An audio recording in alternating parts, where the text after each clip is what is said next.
ઈસવીસન 1781 સમસ્ત વિશ્વમાં અરાજકતા વ્યાપેલી હતી. અમેરિકા તાજેતરમાં જ બ્રિટનથી મુક્ત થયું હતું. ગુલામીની અમાનવીય પ્રથા તેની ચરમ સીમાએ હતી. ઔદ્યોગિક ક્રાંતિએ બ્રિટનને આર્થિક સમૃદ્ધિની દિશા બતાવી હતી, તો સાથોસાથ ત્યાંની જેલોમાં કેદીઓની સંખ્યા એટલી બધી વધી ગયેલી કે કેટલીય સ્ટીમરો ભરીને કેદીઓને ઓસ્ટ્રેલિયા મોકલવા પડ્યા હતા. નેપોલિયન બોનાપાર્ટ યુરોપને ધમરોડી રહ્યા હતા. મધ્ય પૂર્વના દેશોમાં રાજકીય અસ્થિરતાએ લોકજીવનને ખરાબે ચડાવ્યું હતું. ભારતમાં અંધશ્રદ્ધા, નિરક્ષરતા, વિષય, વ્યસન, વહેમ, કુરિવાજો, દહેજ, અનીતિ, અત્યાચાર, અસ્પૃશ્યતા જેવા અનિષ્ટોએ સમાજને સકંજામાં લીધો હતો. વૈરાગીઓના ધાડે ધાડા ઉતરી આવતા, લોકોને બેવરાવતા, પરેશાન કરતા અને મોં માગ્યા નાણાં વસૂલતા. લૂંટફાટ રોજિંદી ઘટના હતી. આ અનિષ્ટોનો ભોગ વધારે સ્ત્રીઓ બનતી. સતી પ્રથા અને દીકરીને દૂધ પીવરાવીને મારી નાખવાનો કોઈને છોછ નહોતો. ધર્મના ઓઠા હેઠળ વ્યભિચાર સામાન્ય હતો. આ પરિસ્થિતિમાં ભગવાન શ્રી સ્વામિનારાયણે કચડાયેલી પ્રજાનો હાથ ઝાલ્યો. સદાચારથી અનિષ્ટોને નાથવાનો ઉપાય અજમાવ્યો. ભગવાને સ્ત્રી શિક્ષણની હિમાયત કરી. દહેજ, સતી પ્રથા, હિંસક યજ્ઞો, દીકરીને દૂધ પીતી કરવાના રિવાજ બંધ કરાવ્યા. લૂંટારુઓના હાથમાં માળા પકડાવી. ખેતી અને જાત મહેનતને પ્રાધાન્ય આપ્યું. સંત, શાસ્ત્ર અને મંદિરનો મહિમા કરીને સહુને સદાચારની શીખ આપી. હતોત્સાહ થયેલી પ્રજામાં ઉત્સવોના અનેરા આયોજનો દ્વારા નવો પ્રાણ ફૂંક્યો. ભગવાન શ્રી સ્વામિનારાયણે જેમની ઓળખ પોતાના જીવંત અક્ષરધામ તરીકે આપેલી એ અનાદિ મૂળ અક્ષર મૂર્તિ ગુણાતીતાનંદ સ્વામી. તેમના દ્વારા પરંપરા આગળ વધી. 200 યુવાનોને બ્રહ્મવિદ્યા ભણાવીને એકે એક પોતાના જેવું કલ્યાણ કરશે તેવા આશીર્વાદ આપ્યા. ઈસવીસન 1865 એક બાજુથી માનવ જીવનને સુવિધામય બનાવનારી railway, telephone, gramophone, electric bulb જેવી શોધ થઈ રહી હતી, તો બીજી બાજુ વિશ્વના અનેક દેશો વચ્ચે સંઘર્ષો ચાલુ હતા. મોટા ભાગના દેશોમાં ગૃહયુદ્ધની પરિસ્થિતિ હતી. ભારત, ચીન, બર્મા વગેરે દેશોમાં સતત 3 વર્ષ દુષ્કાળે ભરડો લીધો હતો. ભારતમાં 1857ના પ્રથમ સ્વાતંત્ર્ય સંગ્રામને નિષ્ફળતા મળી. એ પછી આઝાદીની લડત મંદ પડી હતી. સંઘર્ષમય સંજોગોમાં બને છે તેમ સમાજ જીવન ખરાબે ચડ્યું હતું. પરિત્રાણાય સાધૂનામ ઉદ્ધારાય ચ દુષ્કૃતામ ધર્મ સંસ્થાપનાર્થાય સંભવામી યુગે યુગે. પ્રભુએ પુનઃ પૃથ્વી પટે દર્શન આપવા પડે તેવી પરિસ્થિતિનું નિર્માણ થઈ ચૂક્યું હતું. ભગવાન શ્રી સ્વામિનારાયણનું એ વરદાન, સૂર્ય, ચંદ્ર, તારા ઉદય અસ્ત થતા રહેશે ત્યાં સુધી કીર્તિ, કંચન અને કામિનીના રસ રાગ રહિતના ગુણાતીત સંત દ્વારા પૃથ્વી પટે અખંડિત રહીશ. એ વચનનું પ્રમાણ મળે તેવા ભણકારા સંભળાઈ રહ્યા હતા. ચતુરોની ભૂમિ તરીકે સુખ્યાત ચરોતર પંથકનું મહેડાવ. સંવત 1921ની મહાસુદ પંચમી, વસંત પંચમી.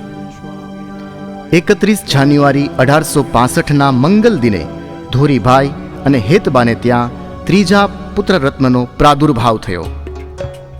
વિશાળ ભાલ, તેજસ્વી નયન અને ધીરગંભીર મુખમુદ્રા ધરાવનાર આ બાળકનું નામ પડ્યું ડુંગર.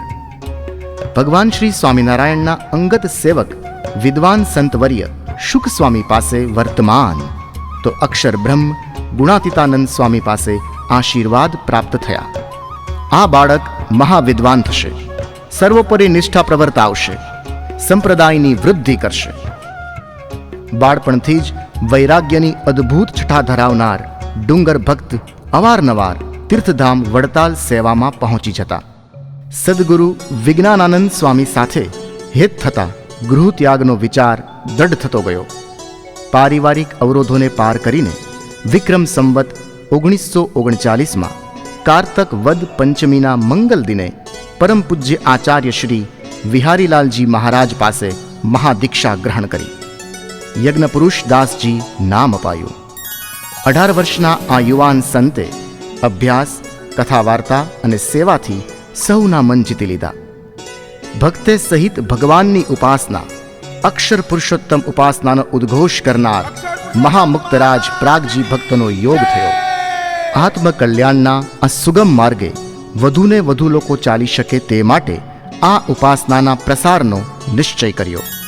પ્રકાંડ વિદ્વાન તરીકે પૂજાતા યજ્ઞપુરુષ દાસજીએ ભગવાન શ્રી સ્વામિનારાયણ પ્રબોધિત વચનામૃતના આધારે અક્ષર પુરુષોત્તમ ઉપાસનાના ડંકા વગાડ્યા.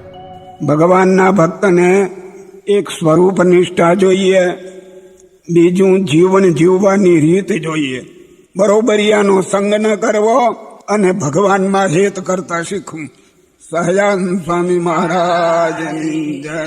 શાસ્ત્રોના જ્ઞાન ઉપરાંત શિલ્પ, સ્થાપત્ય, વ્યવહાર, ચિત્ર, રસોઈ, વ્યવસ્થાપન એમ અનેક કળાઓમાં પ્રવીણ યજ્ઞપુરુષદાસજી પ્રત્યે દ્વેષ ન ઉદ્ભવે તો જ નવાય.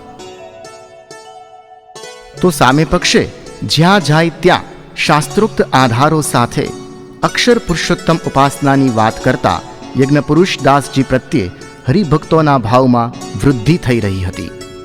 હવે શાસ્ત્રી મહારાજ તરીકે ઓળખાતા આ યુગ પુરુષની સભામાં દ્વેષીઓ આવીને મરચાની ધૂણી કરે કે પાણીના માટલા ફોડે, જેથી લોકો વિખેરાઈ જાય. કેટલીય વાર તો પ્રાણ હરવાના પ્રયત્નોય થયા. પણ આ તો શાસ્ત્રીજી મહારાજ હતા. અવરોધો એમનો માર્ગ થોડા અવરોધી શકે? ભગતજી મહારાજની આજ્ઞા હતી, ગમે તે થાય, વડતાલનો દરવાજો છોડતા નહીં. આથી શાસ્ત્રીજી મહારાજ ત્રાસ સહન કરીને વડતાલ છોડતા ન હતા. અસહ્ય ત્રાસના સમાચાર મહામુક્ત કૃષ્ણજી અદાને મળ્યા. તેમણે કહ્યું, દેશકાળ સાનુકૂળ ન હોય તે સ્થાન છોડી દેવાની શ્રીજી મહારાજે શિક્ષાપત્રીમાં આજ્ઞા કરી છે. મારામાં રહીને ભગતજી તમને આજ્ઞા કરે છે કે હવે વડતાલ છોડી દો. ઉપાસના પ્રવર્તનના યુગ કાર્યને સાર્થક કરવા શાસ્ત્રીજી મહારાજે વડતાલથી પ્રયાણ કર્યું. ભગવાન શ્રી સ્વામિનારાયણે બોચાસણના કાશીદાસને ભવ્ય શિખરબંધ મંદિર કરવાનું વચન આપેલું. તેથી શાસ્ત્રીજી મહારાજે બોચાસણમાં શ્રી અક્ષર પુરુષોત્તમ મહારાજના ભવ્ય મંદિર નિર્માણનો પ્રારંભ કર્યો. ભયંકર વિરોધ, મુઠ્ઠીભર ભક્તો, ટાંચા સાધનો અને મૂડીના અભાવ સાથે આદરેલા આ યુગ કાર્યની વાત જ નિરાળી છે. વાસણો નહોતા તો કેરોસીનના ડબ્બામાં રસોઈ કરતા, ખેતરોમાં અને મંદિરમાં જાતે સેવા કરતા. ભિક્ષા માટે માઇલો સુધી ચાલીને જતા શાસ્ત્રીજી મહારાજ અને સંતોની ભીડા ભક્તિના દર્શન કરીને નત મસ્તક થઈ જવાય છે. એકવાર ખેતરમાં સોમા ભગત પાણી વાળતા હતા. પાડો તૂટ્યો. પાણીના ધોરિયાની વચ્ચે શાસ્ત્રીજી મહારાજ પોતે આડા સૂઈ ગયા. સોમા ભગતને કહ્યું, માટી વાળો. અક્ષર પુરુષોત્તમ મહારાજની આવી સેવા આપણા ભાગ્યમાં ક્યાંથી? વયોવૃદ્ધ હોવા છતાં મંદિર માટેના પથ્થર વહેરવા જેવી ભારે સેવા પણ ઉત્સાહપૂર્વક કરતા. આવી ભારે સેવા ન કરવા કોઈ પ્રાર્થના કરે ત્યારે કહેતા, અક્ષર પુરુષોત્તમ મહારાજ માટે કોઈ ગરીબને ત્યાં વેચાવવું પડે તોય ઓછું છે. વિકટ સંજોગો છતાં બોચાસણ ઉપરાંત સારંગપુર, અટલાદરા, ગોંડલ અને ગઢડામાં એક સાથે ભવ્ય ગગનચુંબી મંદિરોના નિર્માણ તેઓ શ્રીની શૂરવીરતા અને નિષ્ઠાની સાક્ષી પૂરે છે. ભગવાન શ્રી સ્વામિનારાયણને નખ શીખ ધારણ કરનાર શાસ્ત્રીજી મહારાજ એકવાર બીમાર પડ્યા. ડૉક્ટર મધુભાઈએ તપાસવા માટે છાતી પર સ્ટેથોસ્કોપ મૂક્યું તો આશ્ચર્યચકિત થઈ ગયા. શાસ્ત્રીજી મહારાજના હૃદયના ધબકારામાં સ્વામિનારાયણ સ્વામિનારાયણ મંત્રનાદ ગુંજતો હતો. જાણીતા વિદ્વાન કનૈયાલાલ માણેકલાલ મુનશીએ કહેલું, શાસ્ત્રી યજ્ઞપુરુષ દાસજી વડતાલ રહ્યા હોત તો હિન્દુસ્તાનના ઘેર ઘેર સ્વામિનારાયણ મંત્ર ગુંજતો હોત. ઈસવીસન 1910માં શાસ્ત્રીજી મહારાજ અને યોગીજી મહારાજનો મેળાપ થાય છે. જાણે કે પુરુષોત્તમ નારાયણના ધારક શાસ્ત્રીજી મહારાજને અક્ષર બ્રહ્મનો સંગાથ થયો. શાસ્ત્રીજી મહારાજની એકે એક આજ્ઞા શિરોધાર્ય કરતા યોગીજી મહારાજ માટે તેઓ શ્રી કહેતા, જોગી તો મારા બળતા અંગારાનું છોરું છે, હું તે જોગી અને જોગી તે હું, કહીને યુગ કાર્યના વિસ્તારની જવાબદારી યોગીજી મહારાજને સોંપીને 10મી મે 1951ના રોજ શાસ્ત્રીજી મહારાજ અંતર્ધ્યાન થયા. મંદિરોમાં બિરાજતા અક્ષર પુરુષોત્તમ મહારાજની સર્વોપરી નિષ્ઠા સૌના હૈયે પ્રતિષ્ઠિત થાય તે માટે યોગીજી મહારાજે આહાલેખ જગાવી. આ બંને આર્ષદ્રષ્ટા યુગ પુરુષો એકવાર આસોજને પાદરથી પસાર થયા. દર્શને આવેલા ભક્તોને શાસ્ત્રીજી મહારાજે કહેલું, હું તો અહીં આવીને અખંડ રહેવાનો છું. ઈસવીસન 1934માં આસોજમાં હરિપ્રસાદ સ્વામીજીના પ્રાગટ્ય સાથે એ આર્ષવાણી યથાર્થ ઠરી. યોગીજી મહારાજે યુવકો મારું હૃદય છે કહીને જીવંત માનવ મંદિર નિર્માણના પાયા નાખ્યા, તો હરિપ્રસાદ સ્વામીજીએ યુવકો મારું સર્વસ્વ છે કહીને એ યજ્ઞ કાર્યને વેગ આપ્યો. બ્રહ્મ સ્વરૂપ શાસ્ત્રીજી મહારાજનો સંકલ્પ સોખડામાં ભવ્ય મંદિર કરવાનો હતો. સંજોગો વસાત એમના લીલાકાળમાં એ શક્ય ન થયું. હરિપ્રસાદ સ્વામીજીએ ગુરુહરિ યોગીજી મહારાજના આશીર્વાદથી એ સંકલ્પ સાકાર કર્યો. હરિધામ સોખડામાં નિર્મિત શ્રી અક્ષર પુરુષોત્તમ સ્વામિનારાયણ મંદિર શાસ્ત્રીજી મહારાજના એ ભવ્ય દિવ્ય સંકલ્પની સાક્ષી પૂરે છે. આ મંદિર પ્રગટ ગુરુહરિ પરમ પૂજ્ય હરિપ્રસાદ સ્વામીજીની પ્રેરણા, આશીષ અને સંકલ્પથી હજારો ચૈતન્ય મંદિરોના નિર્માણમાં નિમિત્ત બની રહ્યું છે. મારું કર્તવ્ય તો ચાલુ જ રહેશે. સ્વામિનારાયણ સર્વોપરી છે અને અવતારના અવતારી છે એ વાત જગતમાં પ્રવર્તશે. બ્રહ્મ સ્વરૂપ શાસ્ત્રીજી મહારાજની આ પરાવાણી એ વાતની પ્રતીતિ થાય છે.